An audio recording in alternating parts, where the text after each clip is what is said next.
한 주간 평안하셨습니까, 여러분? 잘 지내셨어요? 우리 옆에 분들과 함께 인사 한번 해볼까요? 참 잘 오셨습니다. 오늘도 은혜 받읍시다. 네. 하나님께서 오늘도 우리 모두에게 크신 은혜 부어주실 줄 믿습니다.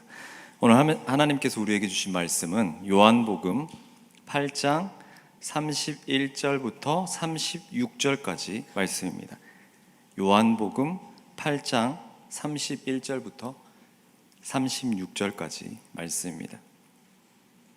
다 찾으셨으면 우리 같이 한 목소리로 읽도록 하겠습니다. 31절 말씀 함께 읽겠습니다. 시작. 예수께서 자기를 믿게 된 유대 사람들에게 말씀하셨습니다. 만일 너희가 내 말대로 산다면 너희는 참으로 내 제자들이다. 그리고 너희는 진리를 알게 될 것이며 진리가 너희를 자유롭게 할 것이다. 그들이 예수께 대답했습니다. 우리는 아브라함의 자손이고 어느 누구의 종이 된 적도 없는데 당신은 어째서 우리가 자유롭게 된다고 말합니까? 예수께서 대답하셨습니다. 내가 진실로 진실로 너희에게 말한다. 죄를 짓는 사람마다 죄의 종이다. 종은 집에 영원히 머물러 있을 수 없지만 아들은 영원히 머물러 있다. 그러므로 아들이 너희를 자유롭게 하면 너희는 참으로 자유롭게 될 것이다. 아멘. 예수 그리스도 참된 자유의 시작이라는 제목으로 말씀 나누도록 하겠습니다. 지금으로부터 거의 100여 년 전 있었던 이야기입니다. 1943년 11월 27일은 대한민국 역사에 매우 중요한 날이었습니다.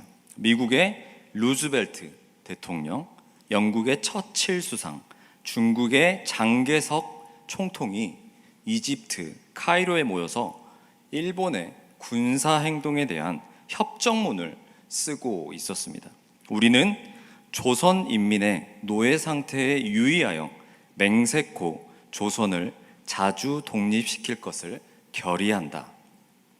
당시 일제 식민치하에 있던 우리 민족의 형편이 세계 강대국들의 눈에도 얼마나 비참하게 보였는지 알 수 있는 장면입니다. 그로부터 2년 뒤 우리 민족은 꿈에 그리던 광복을 맞이했습니다. 이 자리에 있는 저와 여러분 모두는 일제 강점기를 경험해 보지 못했지만 당시 우리 민족이 얼마나 끔찍한 만행을 당했는지를 교육과 매체를 통해 잘 알고 있습니다. 말과 글을 빼앗겼습니다. 성과 이름도 빼앗겼습니다. 쫓겨서 만주 땅을 방황하고 학생들은 전쟁터에 끌려갔습니다. 한글 대신 일본어를 써야 했고 알지도 못하는 신사에 올라가 참배해야 했습니다. 매일매일이 공포와 불안의 연속이었습니다. 그런데 우리 민족이 이 지옥 같은 상황 속에서 눈물을 흘리며 소망했던 단 한 가지가 있었습니다. 그것은 바로 자유였습니다. 자유. 억압에서 벗어나 우리말을 자유롭게 쓰고 살 수 있는 그날, 그 해방의 날을 기다렸습니다. 그리고 마침내 찾은 자유는 모든 구속과 억압을 정반대로 지옥에서 천국으로 바꿔 놓았습니다. 자유는 그만큼 신비하고 강력한 단어입니다. 오늘 저는 여러분들에게 묻고 싶습니다. 우리 조상들이 그토록 피 흘려 되찾은 자유, 그 자유가 지금 여러분들에게 있으십니까? 여러분들은 지금 자유하신가요? 우리는 일제 강점기에 살지도 않았고 국가의 탄압 때문에 지하 예배당에서 예배를 드리지도 않았습니다.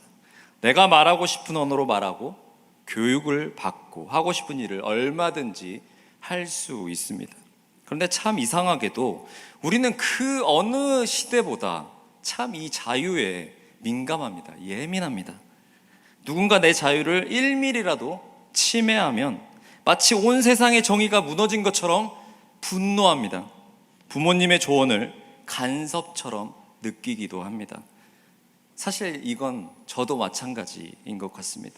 조금만 내 삶에 관여하는, 간섭하는 사람을 만나면 그 사람을 곧바로 꼰대로 치부해 버립니다. 그 어느 때보다 확고한 나의 영역에 선을 그어놓고 그것을 넘어왔을 시 가차없이 비난하고 내 자유를 침해당한 것으로 표현합니다. 그런데 정말 아이러니한 것은 그렇게 내 마음대로 할 자유를 외치는 우리가 정작 보이지 않는 수많은 것들에 구속당하며 살고 있다라는 것입니다. 여러분, 우리는 학교 성적에 자유하지 못합니다. 거울을 볼 때에도 내 외모에 자유하지 못합니다. 부모님의 눈치로부터 자유하지 못하고 친구와의 관계에도 내 의지와 전혀 상관없는 타인의 시선에도 우리는 자유하지 못합니다. 어디 그뿐인가요? 사랑도 우리를 자유하게 하지 못합니다. 사랑으로 인해 돈과 명예와 시간과 목숨까지 잃는 사람들도 있습니다.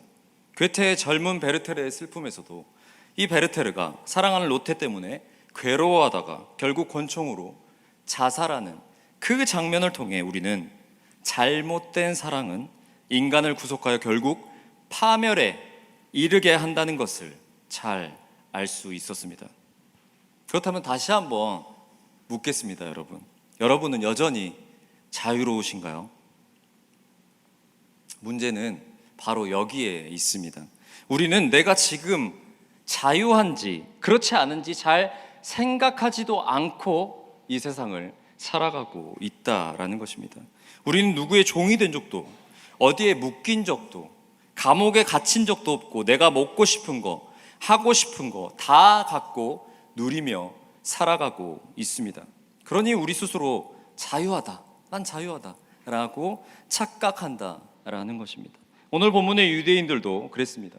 예수님께서 진리가 너희를 자유롭게 할 것이다 라고 하시자 그들이 발끈하게 됩니다.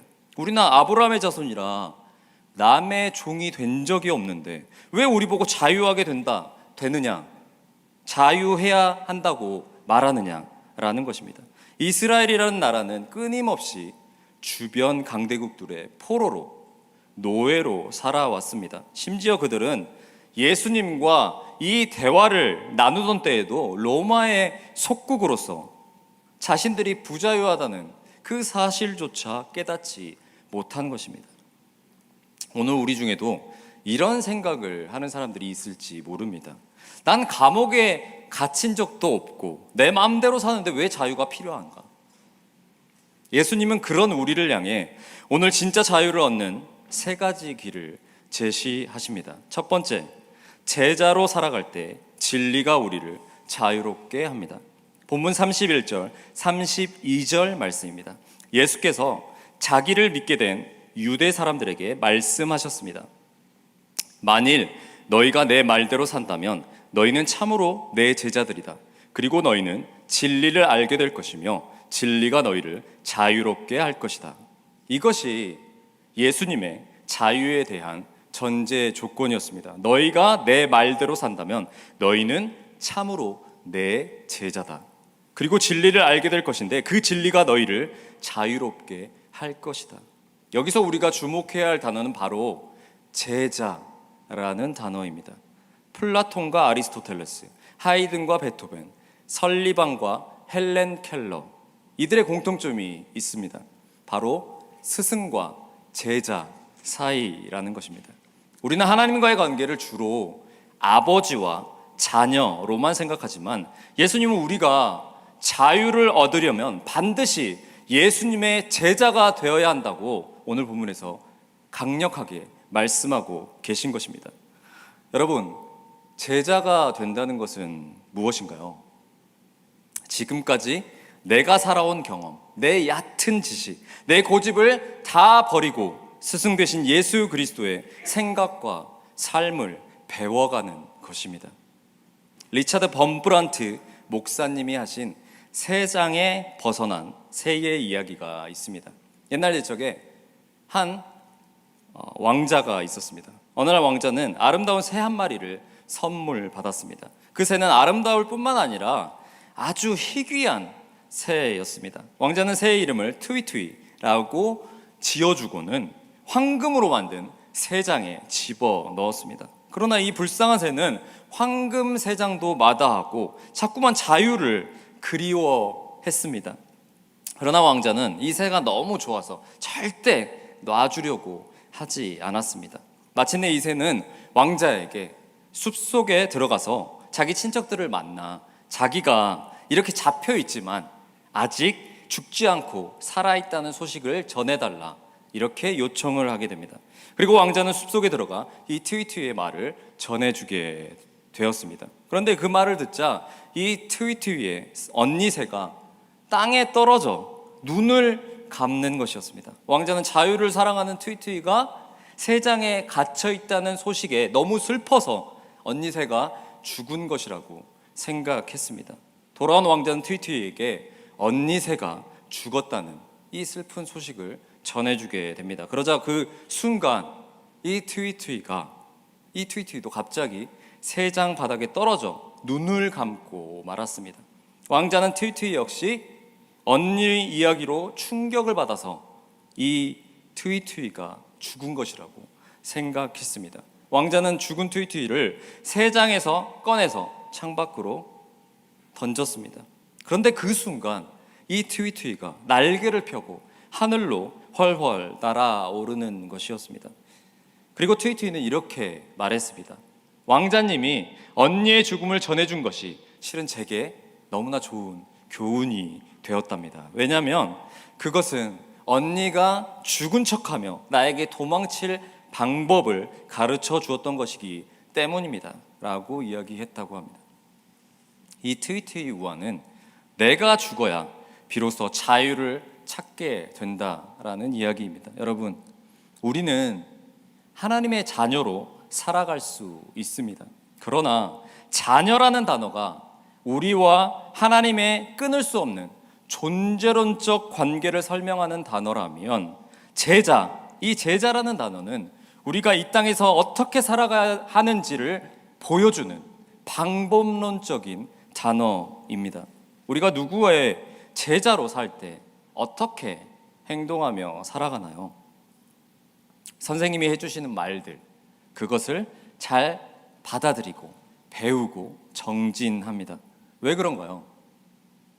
그래야 시험에 합격하고 내가 원하는 목표에 다다를 수 있기 때문입니다. 그러기 위해서는 내가 가진 것을 다 버려야 합니다. 지난날의 나는 없어져야 하는 것입니다. 여러분, 예수님께서 왜 십자가에서 그 모진 고난을 다 겪으셨습니까? 그것은 바로 죄 때문에 너무 힘들어하는, 죄 때문에 너무 고민하는 우리를 위해 그것을 다 청산하기 위함이었다라는 것입니다. 갈라디아서 2장 20절은 나는 그리스도와 함께 십자가에 못 박혔습니다. 그러므로 이제 더 이상 내가 사는 것이 아니라 내 안에 그리스도께서 사시는 것입니다. 지금 내가 육체 안에 사는 것은 나를 사랑하셔서 나를 위해 자기의 몸을 내주신 하나님의 아들을 믿는 믿음으로 사는 것입니다 라고 말씀하고 있습니다. 이제 나의 옛 자아는 죽고 그리스도 안에서 새로워졌다 라는 것입니다. 더 이상 내가 나의 주인이 아니라 하나님께서 나의 주인이 되신 것입니다. 그러므로 여러분, 우리는 하나님, 오늘도 나는 죽습니다. 참 자유를 위해 매 순간 죽기를 원합니다 라는 고백을 드려야 하는 것입니다. 그럴 때 주님께서 허락하시는 참 자유를 경험하게 될 것입니다. 혹시 여러분 중에 내 마음대로 사는 것이 자유라고 생각하시는 분 있으십니까? 그것은 브레이크 없는 자동차가 절벽을 향해 달려가는 것과 같습니다. 사랑하는 뉴웨이브 여러분, 예수님이라는 선로 위에 여러분의 인생을 올려두십시오. 내 생각을 내려놓고 그분의 말씀대로 살기 시작할 때 비로소 세상이 줄 수 없는 참 자유를 누리게 될 것입니다. 두 번째, 자유하다는 착각 속에 숨겨진 죄의 종된 모습을 발견해야 합니다. 본문 33절, 34절 말씀입니다. 그들이 예수께 대답했습니다. 우리는 아브라함의 자손이고 어느 누구의 종이 된 적도 없는데 당신은 어째서 우리가 자유롭게 된다고 말합니까? 예수님께서 대답하셨습니다. 내가 진실로 진실로 너희에게 말한다. 죄를 짓는 사람마다 죄의 종이다. 아멘. 유대인들은 우리는 종이 된 적이 없다 라고 반항했습니다. 왜냐하면 자신들이 부자유하다는 사실을 몰랐기 때문입니다. 예수님은 그런 유대인들을 향해 영적인 정곡을 찌르십니다. 죄를 짓는 사람마다 죄의 종이다. 여러분, 이 대답이 당시 이 유대인들에게 얼마나 당혹스러운 동문서답으로 들렸을까요? 현실적인 자유를 논하며 핏대를 세우는 사람들에게 예수님께서 갑자기 보이지 않는 영적인 굴레를 들이미신 것입니다. 차원이 다른 대화가 서로 충돌하고 있는 것입니다. 우리는 이미 교리를 통해 우리가 죄인이라는 사실을 너무나도 잘 알고 있습니다. 그렇기 때문에 어쩌면 우리 가운데 이런 답답함을 느끼시는 분이 계실지도 모릅니다. 예수님, 저는 당장 먹고 사는 문제도 그 문제만 생각해도 숨이 막히는데 왜 또 이런 뻔한 죄 이야기를 하시나요? 라고 생각하는 것이죠. 하지만 여러분, 우리 인간은 이 육신의 지식과 안녕으로만 살 수 없는 전인격적, 영적인 존재들입니다. 고대 철학자 소크라테스도 이렇게 말했습니다. 사람이 쾌락의 지배를 받고 있는데 어찌하여 사람이 자유롭다고 할 수 있겠느냐? 우리의 육신이 아무리 자유롭게 산다고 할지라도 우리의 영혼이 죄에 사로잡혀 있다면 우리는 죄의 종인 것입니다. 자유하지 못하다라는 것이죠. 감옥에 갈 죄를 짓지 않았어도 우리 마음속에 있는 미움, 교만, 게으름, 정욕이 우리를 지배하고 있다면 그것이 우리를 가장 괴롭히는 구속인 것입니다. 그렇다면 우리가 자유하기 위해 가장 선행되어야 하는 것, 그것이 무엇일까요? 주님, 나는 내 힘으로 이 죄의 사슬을 끊을 수 없는 죄의 종입니다. 나에게는 진짜 자유가 필요합니다. 이 발견이, 이 고백이 있어야 하는 것입니다. 우리는 살면서 눈에 보이지 않는 것들에게 우리의 자유를 자발적으로 반납해 버렸습니다. 트렌드, 타인의 인정, 알고리즘, 돈과 성공 신화, 이런 것들이 그것들입니다. 남들이 다 하는 것을 안 하면 불안해하고 인스타그램에 좋아요를 받기 위해 스스로 자기 삶을 전시실에 가두는 자발적 노예가 되어버린 것입니다. 우리는 외부의 독재자에게서 벗어났지만 죄라는 보이지 않는 폭군에게 자발적 노예가 되어버린 것입니다. 음란, 미움, 비교, 게으름, 우리가 이것을 끊고 싶어도 너무나도 끊고 싶지만 끊지 못하고 끌려다닌다면 우리는 자유인이 아니라 여전히 죄의 종인 것입니다. 여러분, 그렇기에 우리가 무엇을 기억해야 할까요? 우리가 완전히 죄인이라는 사실을 반드시 우리는 기억해야 합니다. 내가 죄인이라는 고백은 과거의 경험도 역사 속 성경 이야기로 끝나는 것이 아니라 지금 나와 하나님의 관계를 잇는 매우 중요한 고백이다 라는 사실을 우리는 반드시 기억해야 하는 것입니다. 세 번째 메시지입니다. 우리를 영원한 자유로 인도하시는 예수 그리스도를 붙잡아야 합니다. 본문 35절, 36절 말씀입니다. 종은 집에 영원히 머물러 있을 수 없지만 아들은 영원히 머물러 있다. 그러므로 아들이 너희를 자유롭게 하면 너희는 참으로 자유롭게 될 것이다. 아멘. 여러분, 우리가 언제 참으로 자유로워진다고 오늘 본문이 말씀하고 있습니까? 바로 하나님의 아들 예수 그리스도가 우리를 자유롭게 할 때 우리가 참으로 자유로워질 수 있다라는 것입니다. 그러니 우리는 어떻게 살아가야 하겠습니까? 예수님을 꼭 붙잡고 살아가야 하는 것입니다. 사랑하는 뉴이브 여러분, 친구가 가자고 해서 교회에 나오지 마십시오. 뭔가 봉사를 해야 해서 교회에 나오지 마십시오.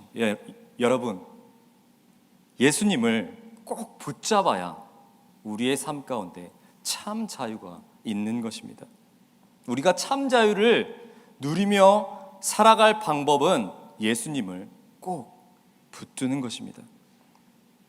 제가 죄에 대해서 설명할 때 자주 사용하는 저만의 설명 방법이 있습니다. 저는 죄를 술에 비유하곤 합니다.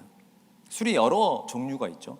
막걸리, 소주, 맥주, 사케, 와인, 정말 다양한 술들이 있지 않습니까? 그런데 이 술들이 잘못 쓰이면 어떻게 되는지 아십니까? 가정폭력으로 쓰이게 됩니다. 생각지도 못한 다툼에 끼어들게 됩니다. 세상에 쏟아지는 많은 기사들을 보면 이 술로 인해서 저질러진 수많은 폭력과 살인과 입에 담을 수 없는 처참한 비참한 기사들이 많이 있습니다. 그러나 여러분, 그 술을 소독하는 것에 쓴다고 생각해 보십시오. 상처를 소독하고 음식에 균을 없애고 때로는 술이 들어갔을 때 음식이 더 깊은 맛을 내기도 합니다. 여러분, 우리는 다 똑같은, 다 각기 죄인입니다. 앞서 선택한 술들을 여러분 한번 선택해 보십시오. 누구는 와인을 선택하고 누구는 소주, 누구는 맥주. 그런데 여러분, 술은 그 도수에 따라 종류가 다 다를 뿐이지 술은 그저 똑같은 술일 뿐입니다. 그러면 똑같은 이 술이 어떻게 달라질 수 있을까요? 누가 어떤 것에 그 술을 사용하느냐에 따라 달라질 수 있습니다. 예수님이 우리를 사용해 주시면, 예수님께서 우리를 사용하시면 세상 사람들과 다를 바 없는 똑같은 죄인들이지만 하나님의 선하시고 아름다운 일에 쓰임 받을 수 있는 것입니다. 여러분, 두려움으로부터 자유로워지십시오. 예수님이 언제나 여러분과 함께 걷고 계십니다.